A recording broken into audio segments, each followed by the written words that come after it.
Every mother dreams of giving her child a carefree, joyful life full of laughter, protecting them from the moment they're conceived. But what happens when you can't protect them from everything, like a malfunctioning kidney? You don't realize what you're able to get through until you have no choice and you have to do it. And I know people always say stuff like that, but anybody who loves their child enough would be able to do this. He's my hero. That's Mom Jen Strouse. I'm Sarah Jane Castro, Senior Director of Marketing and Communications for the National Kidney Foundation of Illinois, and your host for this edition of The Journey Continues. Jen, when did you learn that your son EJ might have some issues with his kidneys in the future?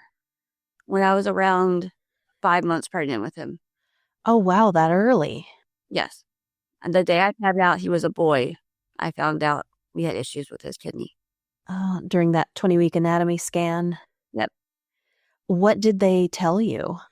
They told me that he only had one kidney that formed and it wasn't functioning properly.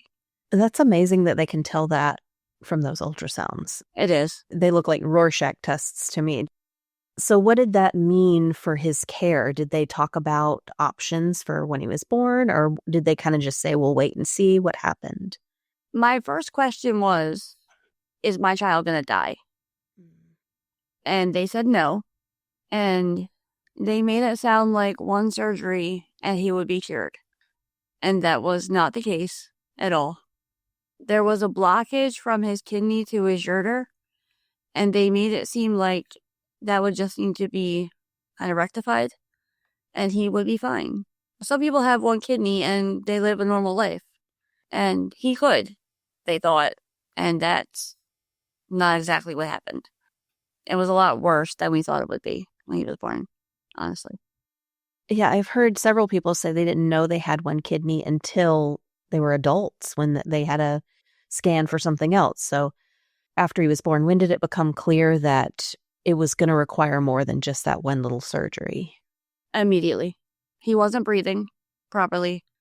Honestly, he looked pregnant when he was born. His stomach was so bloated that they took him from me immediately and passed him through a window and shut it.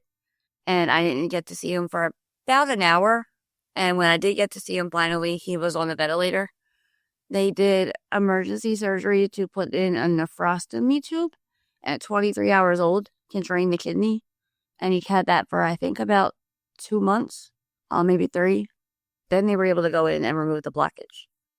That had to be so scary. Having a newborn is kind of scary anyway, because it's this fragile little creature. But then to have him taken from you immediately and hooked up to tubes and things, what were you feeling?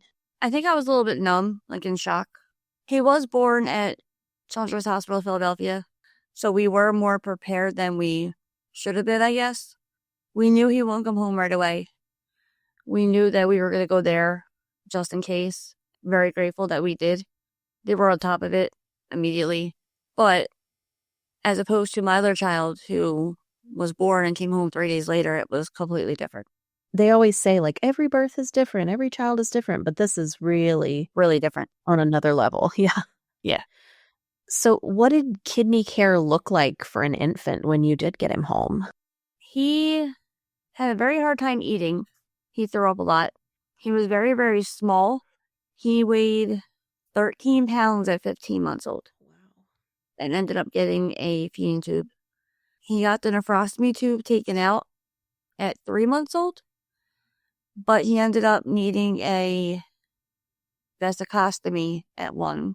What is that?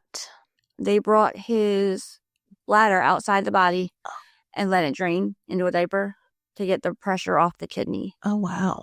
So it's just like an open hole. Oh, my gosh. So these are big surgeries for a Yes. tiny little baby. Yes. How did that affect your family life day to day? I actually had another child 11 months after EJ was born. Oh, my gosh. And she was premature because I'm diabetic and Eric has frequent UTIs, which is part of the reason his kidney failed. And he ended up in the hospital for a week with the worst UTI he's ever had. And I didn't have anywhere to store my insulin.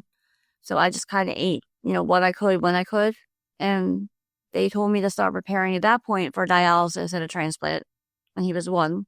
Oh, gosh. And I went back to the doctors when he got out, and they had to end up doing an emergency C-section because they were afraid my daughter was going to be stillborn because my blood sugars were not controllable. Oh, my gosh. It did affect everybody in the household. Yeah, that sounds like stress levels that you normally have with a new baby were just off the charts. Yeah. Oh, my gosh. Yeah. So at age 1, they say he's probably going to need dialysis and a transplant. Did he end up starting dialysis at that age? No, he didn't, luckily. He had the vesicostomy, and then they did a ureterostomy on top of it. So the bladder was brought to the surface to drain, and we were catheterizing it 3 times a day. And then they brought the ureter to the surface to drain. And that seemed to help until he was about 5. Okay. So potty training looked a lot different at your house, it sounds like. He was never able to potty train because we completely bypassed everything. Wow. Okay. What did childcare look like for you? Were you able to take him to daycare or preschool or anything like that? Or did you have to have specialized care? He went to a medical daycare. Okay. Until COVID hit. Oh, that's wonderful that exists. I didn't know that was an option. Yeah, they were great. They would pick him up, take care of him, and drop him back off. Amazing.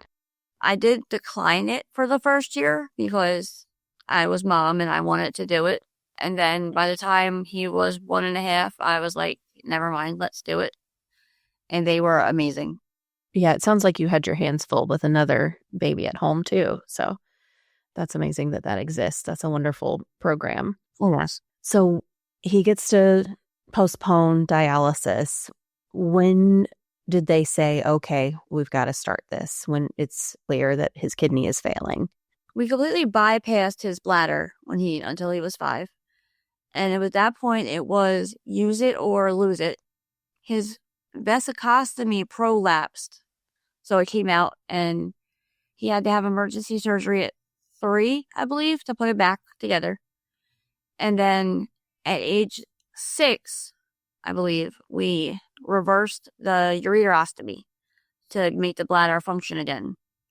And that was either going to completely work, and we could wait for a transplant till maybe 13, or it was going to fail, and he was going to need a transplant or go into kidney failure almost immediately. And in true EJ fashion, it failed.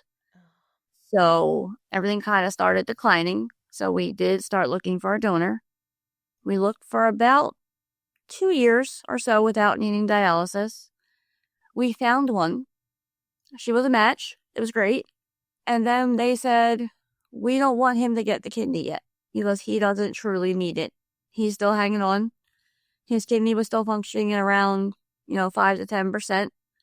We want to see how long this can last. So we became part of the donor chain program. So she donated to somebody else in his name, and he would get a voucher for somebody else's kidney. Okay. I agreed to that. I did. 3 months later, it was Memorial Day weekend. We went to the doctor's on Friday. We went down the shore, did the rides, the heat, the ocean, all that fun stuff. And I got a phone call Tuesday morning telling me to get him to the hospital immediately. He's about to have a heart attack. Oh my gosh. His levels had dropped so low that he could have a heart attack at any second. And we started dialysis over 4th of July. Oh. We got him stabilized. That had to be terrifying. Yeah. Luckily, his dad worked at the same job I did. So I was able to literally run across the parking lot while in tears and be like, we need to go now, because I couldn't drive. No. And we were able to get him safely to the hospital for a week while they stabilized him. Oh my gosh. So with the donor chain program and having that voucher, did that mean he could get a transplant right away, or did he have to wait a little while? We waited about 9 months until they found one. Okay. So we did do in-home dialysis for 9 months. Okay. When you got the call that they'd found a match, what was that feeling like? Oh, we were so excited. I almost didn't want to tell them just in case. But he's such an old soul that I couldn't hide it from him because he knows everything. And he knows when something's up. And he'll be like, what's wrong? So we did tell him. We said we have a kidney. He was so excited, but scared. And then he was like, wait, it's got to go in through surgery? And I'm like, well, how else are we getting it in there? We're like, yes. So he wasn't very thrilled about that. Yeah. But we did end up getting the kidney. However, it did not work. Walk us through that day, like everything that happened from you show up to the hospital to the realization that it's not going to work. So we checked in the night before. I got a phone call the week before that there were some issues with the donor's last test, the last blood test, matching test, and ours didn't come back as high as they would have liked them to. Okay. I forget the words that they used. Maybe the antibodies? Yes, the antibody test. Didn't come back as much as of a match as they wanted it to. But it came back enough to where they were still comfortable using the kidney. Okay. And they asked me if I was okay with it. And we've been with the same team of doctors for 9 years. Same hospital, same everything. They've saved his life twice. I trust them. And I said that to them. I said, if you guys are okay with doing this, you are the experts. I'm going to go with what you say. And they said they were. So I went for it, even though I didn't know. Right. How could you? Yeah. So we get there the night before and we check in and he's all excited and we're taking pictures. And the next morning, I was under the impression it was coming from the hospital next door in Philadelphia. So we get him ready, we wheel him in, and it's taking a little bit longer than to go back. And then I found out it has to be flown in. And the reason it's taking so long is because the flight got delayed. Oh my gosh. Where was it coming from? I believe Tennessee. Oh, so not a super quick flight either. No. So they got him back there, and the surgery was shorter than I thought it would be, but they said they got it in and it was okay. And everything was fine until his creatinine levels wouldn't come down. They were at 10, which they'd always been around 3. 3 was his baseline, which a normal person is like 0.3 to 0.7. He was always stable at 3, and his creatinine was creeping up to 10 by day 1. By day 2, he couldn't breathe. And he ended up going in a ventilator in a medically induced coma. My gosh. Because he just could not breathe on his own anymore. And it just wasn't working. And they didn't know why it wasn't working. They didn't know if his body was rejecting it. They didn't know if his just wasn't waking up yet. Because it could take a little bit, they said, especially being a long flight. And they kept doing ultrasound after ultrasound. The whole top half of the kidney doesn't work. My theory on this is it sat for ice on too long, and the whole top half is essentially dead. Still doesn't work to this day. The whole top half has no blood flow to it. He ended up on a ventilator for 4 days, 3 to 4 days. And they promised me that he would not remember any of it, but he remembers all of it. I had to go home and get my daughter, so I called to check on him. And they're like, yeah, he's awake watching The Flash. I'm like, what do you mean he's awake watching The Flash? He promised me that he would be sedated.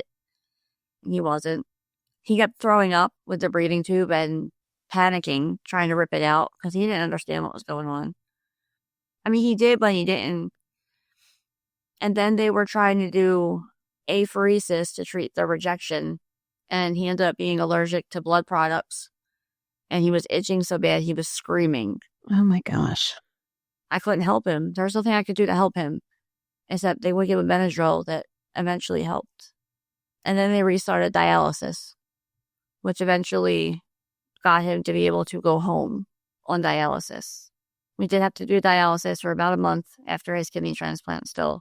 And they did put a port in to go home like that, at least. What on earth were you feeling during that time when your baby boy is in a medically induced coma and this surgery that is supposed to change things entirely for him is just, it seems like things have gotten so much worse. What were you feeling? I was scared I was going to lose him, honestly. They kept pulling me in private rooms to talk. They were calling UCLA and Vanderbilt and Penn and having conference calls with other hospitals because this was only the second transplant in their history that failed. They didn't know what to do. I didn't know what to do.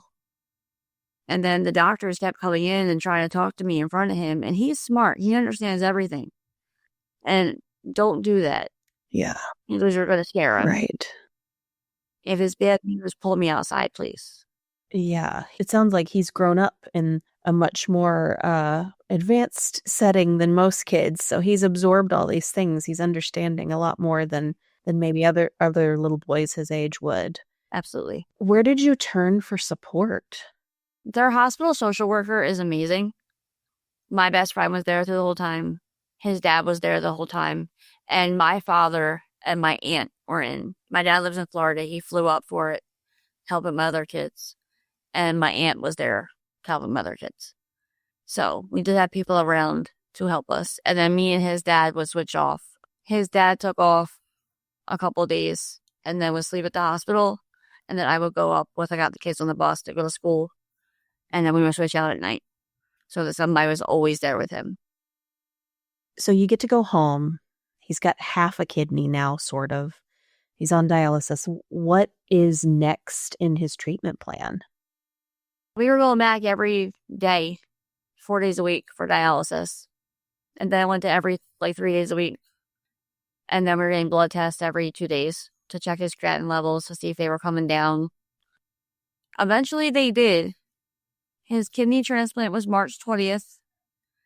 I think his last dialysis session was in the middle of April or the end of April. He was able to finally stop dialysis. It was working enough to hold off.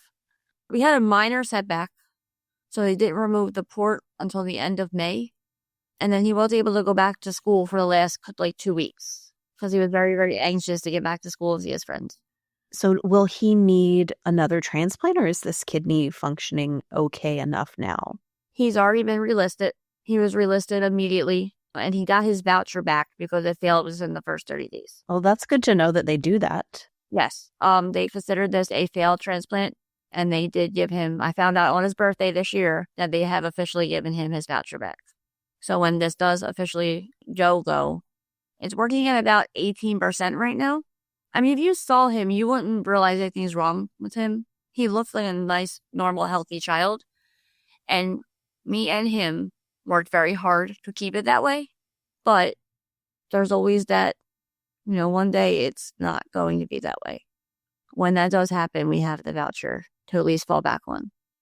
How does he feel about being back on the transplant list or needing another transplant, especially after such a scary first experience with one? He's terrified, but at the same time, I don't think he really thinks about it too much. Okay. He knows it's going to happen eventually, but he also knew that he would need multiple in his lifetime because I've always told him that. We were always told that the average kidney was going to last him 10 to 15 years. So regardless whether this one failed or not, he was going to need another one at some point. I don't lie to him. You're going to need a couple, so just get ready for it now. So he's always been aware that he would need more than one. Unless they come out with some kind of, mechanical kidney or something that's forever. But he's always known he was going to need more than one. What kinds of things does he like to do with his friends? Video games. Okay. He also really likes jumping on the trampoline. He was amazing at just doing flips and somersaults and jumping until his kidney transplant. And then we had to get rid of it because he's not allowed to do it anymore. But his best friend still has one. So every once in a while, I'll just be like, go ahead, just once, as long as it's just you. Go get it out of your system. And he has his kidney dart on when he does it. So that, and he has this little bike he rides that it's not like an actual bike. It's like a scooter bike. It's called the green machine. Then you sit on and you pedal, but you steer with your hands. Okay. He rides that around the neighborhood and his little scooter. And we just got him a go-kart for Christmas. So he rides that around. Oh, wow. Okay. Yeah. So normal little boy things he likes doing. Yeah. When you and I first connected, you said he's a normal kid and he wants to be a normal kid. He does. Do you have advice for other parents or pediatric specialists on how to treat kids who are going through something like this, like normal kids? They're not stupid. He understands everything that's going on with him. Just explain it to him like you were explaining it to me. He understands it. I hate when doctors talk to him like he's two or like he's stupid. Don't not talk to him. He is the patient. He gets everything you're saying to him. I understand some kids might not. Some kids might have an intellectual disability. My older son has autism. You can't talk to him like you would talk to EJ. I get that. However, most kids completely understand what's going on. And they're there and they have an opinion. I'm not going to do anything to him or for him unless he gives me the okay. Whether I'm his parent or not, because it's still his body and his choice at the end of the day. And I don't care if the doctors don't like it or not. It sounds like this journey is maybe shaped the way you view life and parenting. How has that changed? I don't take it for granted anymore. I've come too close to losing him too many times. I'm just trying to enjoy the day with them. All of them. I have 4 kids. I just want to make memories and have the moment. That's all it's about. Yeah. Being present with them, it sounds like, is exactly so important. What do you hope most for EJ's future? That he's treated fairly and that he gets everything he wants in life, honestly. Just that he's happy. That's probably, I bet if you boiled down most parents' wishes for their children, it would come down to that. I want them to be happy. I want them to be treated fairly and life to be kind to them. Yes. What do you wish people better understood about your children, about kids in general who are living with some sort of chronic condition? That it's not contagious and they don't need to be afraid of them. EJ also has a feeding tube. And I know a lot of times if kids see it, they're like, ew. Or they kind of back up away from them because they don't understand it. I've even had parents do that. Not recently, but when he was younger, I've even had parents make comments. It's not contagious. You can't catch it. Your kids aren't going to get it. He's fine. He's just like you or me. I used to tell him to tell kids that he's half child, half beach ball. If they ask, But he's just a normal kid. I love the parents who communicate to their children that everybody is different and everybody is just fine the way they are. There's nothing to be like, you don't need to point and stare. You don't need to be back up and be scared. It's just, yeah, he happens to have a tube in his tummy and you don't. That's the only difference. I would rather you come up and ask me than point and stare at him or come up and ask him. Yeah. I think a lot of people probably would feel that way too. Like, just talk to me about it. Is there anything else you want to share with our listeners about EJ, about parenting a child with a chronic condition or anything else? Just you don't realize what you're able to get through until you have no choice. And you have to do it. And I know people always say stuff like that, but anybody who loves their child enough would be able to do this. He's my hero. I don't know how I would get through this without him. I really don't. He really does sound like an incredible kid. And it sounds like you've done a fantastic job of encouraging him to be confident and feel empowered to make his own decisions and be a participant in his own health journey. That's the goal. I need him to know what to do if something happens to me or is dead. I need him to be able to take care of himself for the day that I'm not here. My mom told me one time, when you raise kids, you're not raising them to be good kids. You're raising them to be good adults. And it sounds like that's what you're doing. Exactly. There are about 9,800 youth nationwide living with end-stage renal disease. NKFI hosts the country's only educational event for kidney kids and their parents. Learn more about our kidney camp and our family program by visiting our website at nkfi.org. I'm Sarah Jane Castro, and this is The Journey Continues. Prevention is a key part of our mission at NKFI. That's why at the end of each episode, we offer a health tip. Here's today's prevention tip on diabetes. Diabetes is a chronic disease that occurs when your blood sugar or glucose levels are too high. Your care team can determine if you're a diabetic by looking at your A1C, a test that examines your blood glucose levels over the previous few months. Diabetes is caused by the pancreas not producing enough insulin or the body not using insulin properly. If left untreated, it can lead to blindness, heart disease, nerve damage, kidney failure, and more. About half of people living with diabetes develop kidney disease. It's important to manage your diabetes by taking your medications as prescribed, checking your blood sugar as directed, and getting your kidneys checked regularly. If you are pre-diabetic, work with a dietitian to help you lower your A1C.